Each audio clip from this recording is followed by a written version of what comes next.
지난주 부자 청년의 이야기처럼 평생 물질과 시간과 자신의 생각과 경험에 매여서 말씀 앞에 서면 돌아서고, 말씀 앞에 서면 돌아서고, 기껏 예수님 앞에 나왔는데 다시 돌아서 가는 거예요. 왜?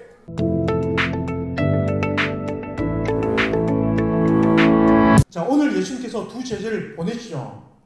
자, 그들에게 무엇을 말씀하십니까? 매여있는 나귀와 나귀 새끼를 풀어서 끌고 오라고 이렇게 말씀을 하세요. 굉장히 쉬워 보이는 일이지만 굉장히 어려운 일입니다. 왜 그렇습니까? 나귀가 매여 있다는 것은 무슨 말이에요?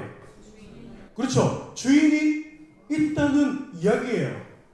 그러니까 남의 것이라는 거예요. 남의 것. 주인이 있는 나귀를 풀어서 나에게 끌고 오래요. 오늘 이게 예수님의 말씀이에요. 누가복음 19장 33절에 보면 그 나귀 주인이 이렇게 물었어요. 똑같은 본문인데, 자, 뭐라고? 나귀 새끼를 풀 때 그랬어요. 정말 나귀 새끼를 풀 때에 그 임자들이 이르되 어찌하여 나귀 새끼를 푸느냐 이렇게 얘기를 해요. 정말 예수님 말씀처럼 풀고 있는데 마침 주인이 온 거예요. 이때를 위해서 주님께서 하신 말씀이 뭐라고 했습니까? 주가 쓰시겠다라. 여러분, 주가 쓰시겠다라 이 말이 얼마나 이게 크게 다가오는지, 여러분, 우리가 말씀을 묵상하는 가운데서 우리는 항상 우리 이 삶을 살아갈 때에 우리는 이 땅의 주인이 나예요. 이 물건의 주인 늘 나예요. 이 집의 주인은 나예요. 이 물질의 주인은 늘 나예요. 근데 오늘 주님께서 뭐예요? 주가 쓰시겠다 하라 그래요. 근데 이 말씀은 이는 선지자를 통해서 하신 말씀을 이루려 하심도 있지만 예수를 주로 시인하고 고백하는 자들을 통해서 하나님이 일하시고 역사하시는 것을 말씀하시는 겁니다. 하나님의 말씀이 성취될 때 보면 하나님에 대한 그 말씀에 대한 불신앙이 아니라 그 말씀에 대한 믿음으로 인해서, 말씀의 기록됨으로 인해서 우리가 그 말씀으로 순종할 때 하나님이 정말 역사를 나타내시는 걸 보세요. 우리는 늘 상식적이죠. 우리 접근은 늘 뭐예요? 이성적이에요. 우리는 늘 논리적이지 않으면 불신한단 말이에요. 근데 성경에서 하나님의 말씀을 보면 베드로에게 물때가 아니에요. 이미 밤새 다 했어요. 해볼 수 있는 거는 다 해봤단 말이에요. 그런데 똑같은 지점에 가서 다시 그분을 내리라고 할 때에 그 말씀의 권위가 뭐냐는 거야. 주가 쓰시겠다 하라는 거야. 여러분, 어떠한 일 앞에서 제자들은 늘 질문이 많았죠. 늘 질문했던 자들이 누구예요? 제자들이 있어요. 늘 계산이 빨랐던 자들이 누구예요? 제자들이에요. 근데 오늘 제자들은 질문도 어떤 계산도 하지 않고 그대로 순종함으로 예루살렘 입성을 돕는 역할을 하게 됩니다. 우리의 마음이 내가 주인인 것 같은데 내가 주인이 아니에요. 여러분, 내가 주인님이 감정 컨트롤이 됩니까? 안 됩니까? 감정이 오르락 내리락 할 겁니까? 안 할 겁니까? 근데 왜 이렇게 내 감정이, 이놈의 감정이 오르락 내리락 롤러코스터 타는 것처럼 하루에도 수십 번 좋았다가 나빴다가 좋았다, 금방 좋았는데 금방 너 사랑해 했는데 또 다시 보니까 꼴보기 싫어. 왜 이러냐는 거예요. 감정의 주인도 내가 아니라는 거예요. 오늘 이 말씀이 너무 비상식적인 일이죠. 그런데 주가 쓰시겠다 하라 그 한마디에 그 나귀 주인이 그 나귀를 보냅니다. 순종이 제사보다 낫고 듣는 것이 순양의 기름보다 낫다. 그러니까 여러분 보세요. 나 오늘 주일 시켰는데 오늘 헌금 많이 하는데, 여러분, 우리 예배와 우리 물질과 나의 어떤 헌신, 이 모든 것이 뭐예요? 순종의 일부분이에요. 우리 기독교는 뭐예요? 종교가 아니에요. 그러니까 늘 매일매일 일상의 삶 가운데서 하나님의 말씀을 통해서 사람을 대하고 그 말씀으로 인해서 환경을 바라보고 우리 삶을 살아내는 게 기독교예요. 우리의 이 예배도, 우리의 어떤 헌금 생활도, 우리의 어떤 헌신도, 그 무엇도 우리 순종의 하나예요. 그런데 우리는 그 하나를 가지고 마치 내가 하나님 앞에서 나 오늘 주일 지켰으니까, 나 오늘 11조 했으니까, 삶 속에 이 내 삶이 정말 예배가 되고 있는가? 하나님을 내가 정말 인정하고 그분 앞에 나를 내려놓고 하나님이 정말 나의 주인이 맞는가? 여러분 돌아볼 수 있기를 주님을 축복합니다. 축복합니다. 예수님은 오늘 이 예루살렘에서 무슨 일을 당할지 다 알고 계세요. 앞으로 일어날 일을 다 알고 계십니다. 고난과 수치, 배반의 그 상처와 육체의 고통을 다 아시면서 그 예루살렘으로 가시는 거예요. 그러니까 예루살렘에는 지금 예수를 죽이려고 혈안이 되어 있는 사람들이 뭐예요? 가득해요. 이 대제사장들이 사람을 여기저기 다 심어놨어. 예수를 죽이려고. 그곳이 지금 예루살렘이에요. 그런데 이 예루살렘을 향해 가면서 만왕의 왕으로 오셨다고 해요. 예수님께서는 군마를 타지 않으셨다고 했어요. 왕들은 그러잖아요. 보통 우리가 백마 탄 왕자. 뭔가 되게 멋진 훈련된 말. 그런데 오늘 예수님께서 예루살렘으로 들어가실 때 타고 들어갈 때 뭘 타고 들어가십니까? 나귀 새끼를 타고 들어갑니다. 오늘 본문 5절에서 보면 나귀를 타는 이유를 이렇게 기록하고 있어요. 시온 딸에게 이르기를 내 왕이 내게 임하나니 그는 겸손하여 나귀 곧 멍에 매는 짐승의 새끼를 탔도다 하라 하였느니라 그랬어요. 뭐라고요? 그는 겸손하여 나귀 곧 멍에 매는 짐승의 새끼를 탔도다 하라 하였느니라. 예수님께서 나귀를 타신 이유가 겸손의 왕이기 때문이라는 거야. 마태복음 11장 29절에 그랬어요. 나는 마음이 온유하고 겸손하니 나의 멍에를 메고 내게 배우라. 자, 멍에 매는 짐승. 그 짐승이 뭐예요? 나귀였어요. 그런데 그것도 나귀 새끼예요. 아직까지 한 번도 사람을 등에 태워보지 않는 그 나귀 새끼를 통해서 앞으로 자신이 당할 모습을 보여주시는 거예요. 우리가 말도 그렇잖아요. 사람이 등에 올라타는 훈련이 안 됐으면 사람을 못 태운다 하잖아요. 나귀 새끼예요. 아직 등에 뭘 해본 적이 없어요. 그러면 그 나귀 새끼를 탔을 때에 나귀도 힘들고 어렵지만 예수님도 너무너무 불편한 거예요. 그 왜 그렇게 불편하게 가시냐고요. 훈련된 그런 멋진 말을 준비해서 어차피 주가 쓰시겠다 하라면 어떤 말이든 올 거 아닙니까? 근데 왜 나귀 새끼냐는 거예요. 여러분 잘 들으셔야 돼요. 분명히 처음 사람을 태우는 이 나귀 새끼는 누가 봐도 불안해요. 나귀도 불안하고 그 위에 올라타고 있는 예수님도 불안해요. 말을 타보셨죠? 저도 탄자니에 있을 때 말을 타고 한번 뛰어봤어요. 와, 엄청 멋있다. 우리나라 말보다 훨씬 크더라고. 엄청 높아요. 한참 올라가서 계단에서 올라타는데 와, 근데 그 말을 타고 뛰는데 근데 그 너무 피곤하더라고요. 안 떨어지기 위해서 이게 그러니까 비틀거리는 이 나귀 새끼를 타고 갈 때 이게 얼마나 불편하고 또 그 시대가 지금처럼 우리가 뭐 포장된 아스팔트입니까? 아니잖아요. 돌짝도 있고 구덩이도 있고 막 가파른 언덕길도 있을 것이고 근데 그 길을 그 나귀 새끼를 타고 간다는 거예요. 준마는 힘을 상징하죠. 많은 역대 왕들이 예루살렘에 들어갈 때 훈련된 굉장히 멋진 말을 타고 갔습니다. 그런데 오늘 예수님께서 나귀 새끼를 타시는 거예요. 그 힘을 상징하는 그 군사력을 상징하는 그 국가의 힘을 상징하는 그런 멋진 말을 탄 게 아니라는 거예요. 나귀 새끼는 겸손과 온유를 상징합니다. 또 나귀 새끼잖아요. 그렇죠? 아무리 힘이 없는 보잘것없는 이 겸손의 왕으로 오신 이 주님께서 찾으시는 자는 누굴까요? 겸손한 자다 그랬어요. 겸손한 자를 찾으세요. 겸손한 자를 찾으신다. 주가 쓰시겠다 할 때에 즉시로 내어주는 그 나귀 주인과 같이 그들을 통해서 일하시고 역사하세요. 겸손이 그러면 무슨 말입니까? 내가 주인 되지 않는다는 말이에요. 지난주 우리가 부자 청년에 대한 말씀을 나눴습니다. 그가 왜 내려놓지 못했습니까? 그 소유의 주인이 자기이기 때문에 그래요. 그 소유권이 자신에게 있기 때문에 그래요. 세상에 여러분 똑똑한 사람들 많습니다. 뛰어난 사람들 굉장히 많아요. 내가 하면 다 잘할 것 같아요. 사람들.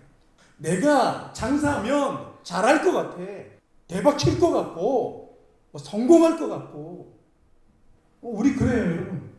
근데 여러분, 세상에 똑똑하다고 하는 저들은요, 늘 부딪힙니다. 왜? 내가 똑똑하니까. 다툼의 원흉이 뭡니까? 교만이에요. 교만해서 다툼이 일어나는 거예요. 그 속에는 늘 다툼이 있습니다. 그러니까 심기가 늘 불편한 거예요. 이게 교만한 자들의 특징이에요.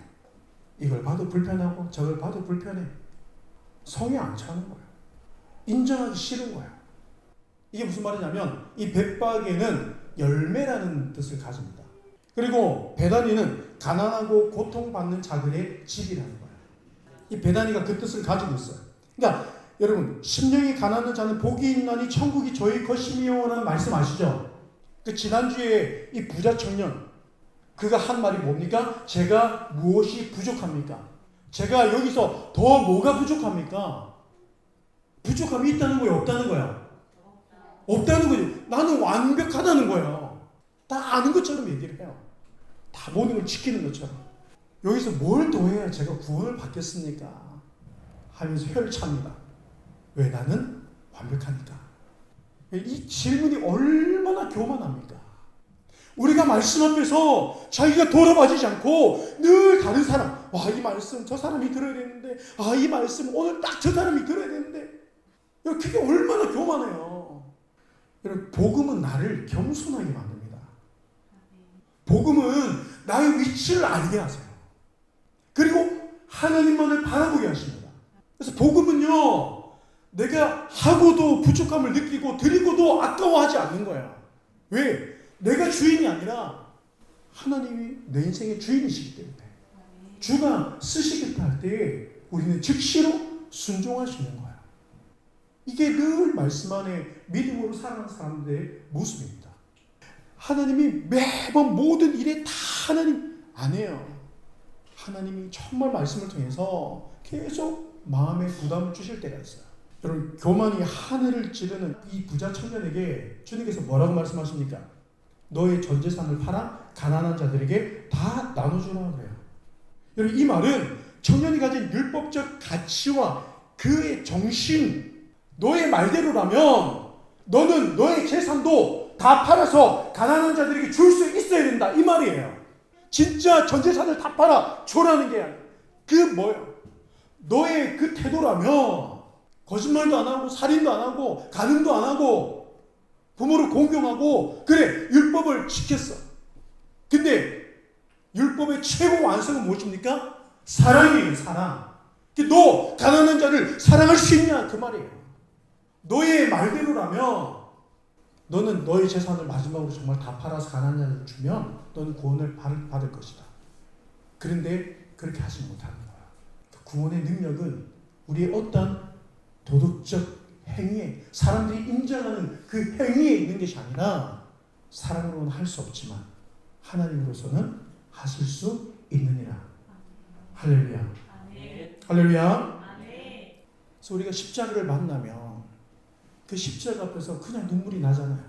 하나님의 은혜가 임해보세요. 우리가 형식적으로 예배를 하고 형식적으로 말씀을 듣고 형식적으로 이 말씀을 묵상하고 형식적으로 찬양하면 은혜가 없어요. 왜? 형식적이니까. 근데 내가 정말 하나님을 만나기 위해서 말씀을 보고 내가 그 말씀에 정말 순종함으로 삶을 살아내고 그러면 그런 삶 가운데 예배에 나올 때에 여러분, 하나님께서 우리에게 은혜를 주시는 거예요. 은혜의 열매는 뭐냐면 겸손이 좀 있습니다. 벳바게와 이 베다니는 가난한 상태를 말하는 거예요. 자, 그럼 따라 가난한 상태. 가난한 상태. 그래서 심령이 가난한 자는 천국이 저의 것이다 그랬어요. 여러분, 우리의 자아가 십자가 앞에서 완전히 부서지지 않고서는 이 땅에서 천국을 누릴 수 없다는 거예요. 내가 복음을 안다고 하면서 아직도 내가 살아있는 거예요. 그래서 우리에게는 무엇입니까? 말씀이 필요한 점이 있습니다. 그래서 날마다 그 말씀을 가지고 내가 말씀 앞에 정말 순종하며 믿음으로 살고 있는가를 이게 점검되어져야 돼요. 오늘도 내 감정이 앞서진 않았는지, 오늘도 내 기분을 내세우진 않았는지, 오늘도 나를 주장하진 않았는지 늘 말씀 앞에서 우리가 돌아볼 수 있는 은혜가 있기를 주님의 이름으로 축복합니다. 여러분, 세상은요 군말을 원해요. 멋진 말을 원합니다. 사람들이 볼 때도 힘있고 그건 얼마나 좋아요. 세상은 군마가 나의 힘이라고 얘기합니다. 재력과 세상의 인기, 명예, 이 모든 것들이 나에게 힘을 줄 거라고 생각을 해요. 그래서 우리가 돈이 있어야 행복하다. 좀 명예가 있어야 행복하지. 권력이 있어야 행복하지. 그런데 성경은요, 심령이 가난한 자에게 천국이 있다 그랬어요. 다음 달에 심령이 가난한 자에게 천국이 있다. 그가 천국을 볼 것이다 그래요. 돈 많이 벌었을 때 천국을 보는 게 아니라 내가 사람들에게 막 어떤 인정을 받을 때 천국을 보는 게 아니라는 거예요. 심령이 가난한 상태일 때 천국이 저에게 이를 것이다. 여러분, 심령이 이 가난한 자의 가난은 무엇입니까? 의존적 상태를 말한다 그랬어요. 이 가난은 누군가를 의존하지 않으면 살아갈 수 없는 그런 마음의 상태를 말하는 거예요. 정말 가난해져라. 여러분, 물질 다 나눠주시고 가난하게 사세요. 그런 말씀이 아니라 우리 심령이 내가 가지고 있어도 이것이 내 것이 아니요. 시간도 내 것이 아니요. 내가 주님을 의지하지 않으면 살아갈 수 없습니다라고 고백되어지는 그 상태를 가난한 심령이라고 합니다. 누군가를 의지할 수밖에 없는 그런 상태. 여러분, 겸손은요, 인간의 존재적 한계를 인정하는 거예요. 아, 주님, 내 힘으로는 안 된다는 것을 여러분 빨리 손들고 주님 앞에 엎드리는 자가 하나님의 그 삶 가운데서 하나님을 경험하게 된 줄 믿습니다. 네. 여러분, 우리가 우리 삶에서 성공하는 방법은요, 나에게, 그 힘은 나에게 있는 게 아니에요. 전적으로 주님께 있습니다. 그럼 세상에 똑똑하고 날고 기고한 사람들이 얼마나 많은데요. 얼마나 많은지 몰라요. 우리가 보면 되게 인간적으로는 이렇게 별 볼품이 없어요. 그런데 여러분, 하나님은요, 하나님 앞에 신실한 자, 겸손한 자, 하나님의 은혜가 아니면 살아갈 수 없습니다라고 고백하는 자, 주가 쓰시겠다 하실 때에 왜 우리 낙이야? 아니, 왜 예수님이 말을 타고 들어오시지 않고 왜 낙이야? 하필이면 낙이 새끼야? 이런 우리의 생각이 아니라 주님께서 말씀을 통해서 내게 하실 때에 그 말씀 앞에 내가 아멘 하고 순종하고 즉시로 나아갈 때에 하나님은요, 모든 것을 넘어서 역사하시는 거예요. 할렐루야. 그래서 여러분, 내가 지혜롭다 생각하지 마세요. 내가 뛰어나다고 생각하시면 안 됩니다. 우리는 하나님의 은혜입니다. 은혜. 다시 말해 고백하겠습니다. 하나님의 은혜입니다. 하나님의 은혜입니다. 여러분, 우리 인간의 존재적 이 한계를 인정하고 그 말씀 앞에 내가 엎드리는 자야. 늘 내가 잘났다고, 그것 말이야 이렇게 되고 저것 말이야 이렇게 되고 온 일에 다 간섭하고. 여러분, 그렇지 않아요. 각자에게 주어진 맡은 일에 충성을 다하면 되는 거예요. 여러분들도 여러분들 하는 일에 누가 간섭을 해보세요. 여러분, 내가 좀 못하고 있어도 기분이 어때요? 그렇게 썩 좋지는 않아요. 우리 딜버리 우리 어린이 예배 때 보면 우리 집사님들 너무 잘하죠. 율동하고 저는 절대 못하죠. 이거 절대 못하죠. 율동 못하죠. 말씀 얘들아, 네, 안녕하세요. 이렇게 막 이렇게 목소리를 바꿔가면서 아이들에게 동화 구현을 하고. 저는 못해요. 절대 못해요. 본질이 문제가 있지 않는 이상은요, 맡기는 거예요. 뭐 이거는 낼 수 있지만 누군가 내가 하는 일에 사사건건 여러분 간섭한다 생각해 보세요. 여러분 어떠세요? 힘이 납니까? 힘이 빠집니까? 우리는 늘 모든 일에 내가 뛰어나다고 생각하는, 여러분 성경이 뭐라 그래요? 나보다 남을 낮게 여기라 그랬어요. 상대를 존중할 줄 아는 거예요. 그 사람의 그 결정과 그 생각을 존중해 줄 수 있어야 됩니다. 우리 한번 옆에 계신 분들, 당신을 존중합니다. 이런다고 존중하는 건 아니지만 여러분, 우리가 이렇게 존중하자고요. 좀 아닌 것 같아도 그 사람이 그걸 맡고 있으면 같이 좀 기다려주면서 그 은혜가 있기를 주님의 이름으로 축복합니다. 그래서 여러분, 내 생각과 경험을 가지지 않는 것이 겸손이에요. 역사의 주관자 앞에서 함부로 내가 결정짓지 않는 거예요. 함부로 말하지 않는 거예요. 그의 실수를 통해서 하나님이 하실 일도 있고요. 그의 뛰어남을 통해서 하나님이 일을 하실 때도 있어요. 나의 실수를 통해서도 하나님은요, 깨닫게 하시고자 하시는 하나님의 뜻이 있는 거예요. 나귀의 주인에게 나귀 새끼는요, 전 재산일 수도 있습니다. 지금도 가난한 나라를 가보면 염소 한 마리만 집에 있어도요, 괜찮아요. 양 한 마리를 가지기 위해서, 소 한 마리 가지려고. 그런데 나귀와 그 나귀 새끼가 어쩌면 그 주인에게도 전 재산일 수 있는 거예요. 그런데 주가 쓰시겠다 하라 하실 때에 그 나귀를 보내는 겁니다. 예수님의 그 발 앞에 그 한 여인이 향유와 그 옥합을 깨뜨리는 것처럼 나를 깨뜨리는 거예요. 이게 겸손이에요. 내 것이라고 주장하지 않는 거예요. 우리 마태복음 한번 찾아보겠습니다. 마태복음 11장 29절이에요. 나는 마음이 온유하고 겸손하니 나의 멍에를 메고 내게 배우라. 그리하면 너희 마음이 쉼을 얻으리니. 우리가 어디서 쉼을 얻는다고요? 멍에를 메고 주님 앞에 배울 때. 그러니까 여러분, 우리가 늘 우리 삶의 문제를 가지고 그 말씀 앞에 나가야 되는 거야.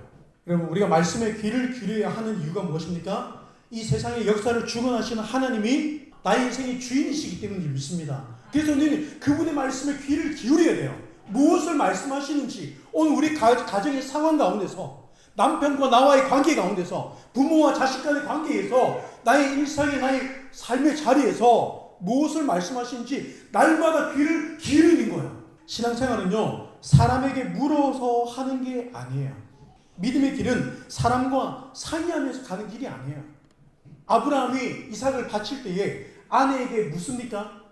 그렇다고 해서 여러분들, 이제는 아무것도 묻지 않고 모든 것을 내가 결정할게. 당신 입 다물어.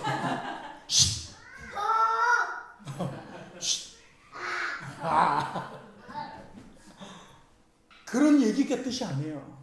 하나님께서 내게 어떤 마음을 주실 때는요, 여러분 기도하면서 말씀하면서 믿음으로 나아가는 거예요. 여러분, 하나님 앞에 엎드리시기를 주님을 축복합니다. 축복합니다. 그래서 여러분, 순종의 삶을 살아가는 사람들은 나귀 새끼를 타고 예루살렘에 입성하시는 이 예수의 모습과도 같은 거예요. 그러니까 얼마나 어리석고 얼마나 멍청해 보이고 얼마나 볼품이 없습니까? 이게 하나님의 말씀 앞에서 순종하고 기도하고 엎드리는 사람들의 모습이에요. 그런데 여러분 보세요. 여러분들도 아실 거예요. 결국은 기도하는 사람은요, 끝까지 갑니다.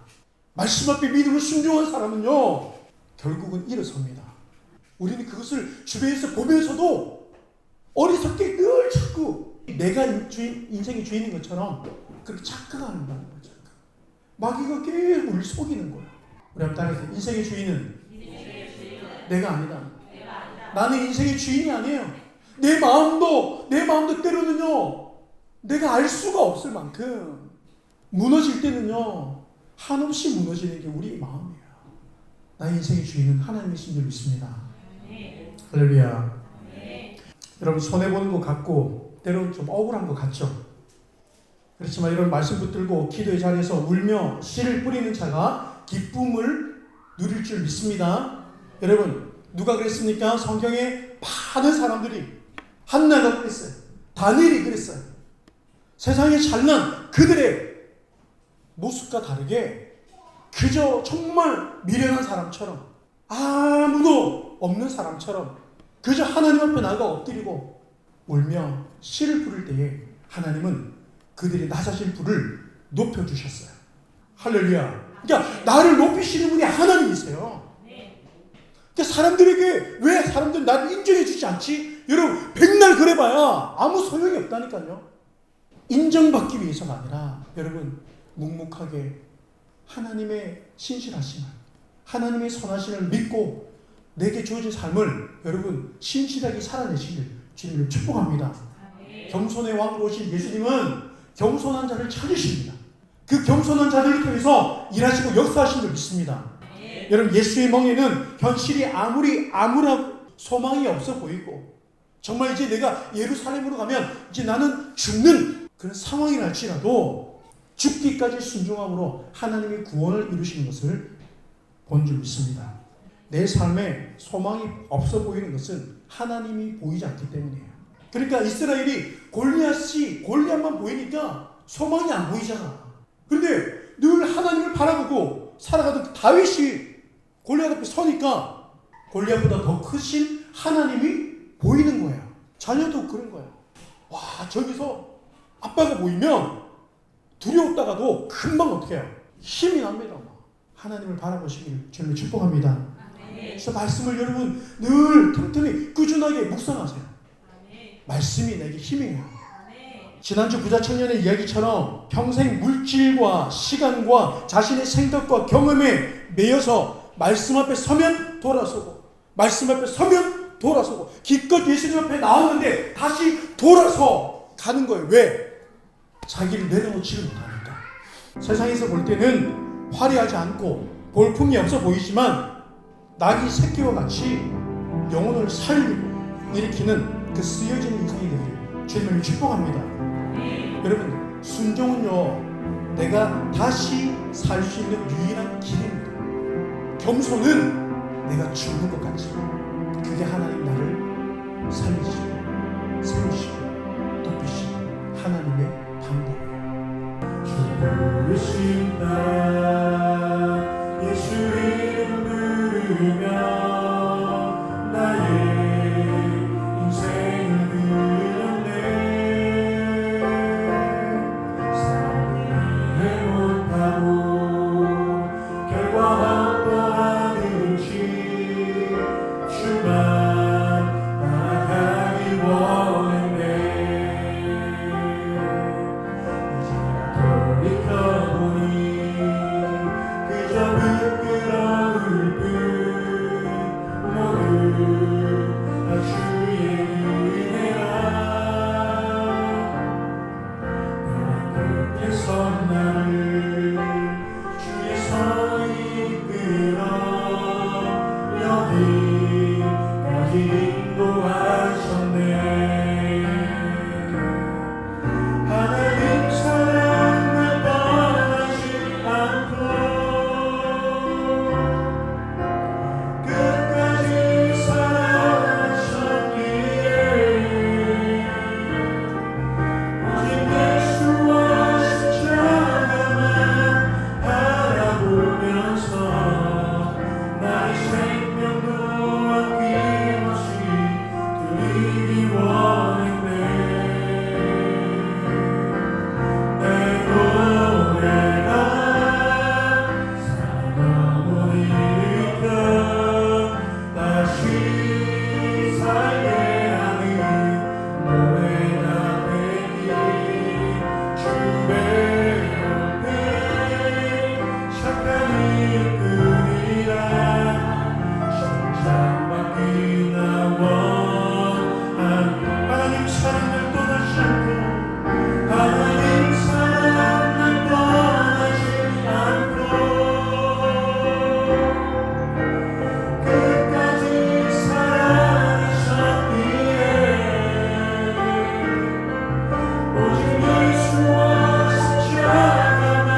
살아계신 아버지 하나님, 살아계신 아버지 하나님, 주님 우리와 삶과 함께 하심을 믿습니다. 하나님 우리 삶과 역사하심을 믿습니다. 우리 말씀 앞에 매하며 주가 세상에 빠질 때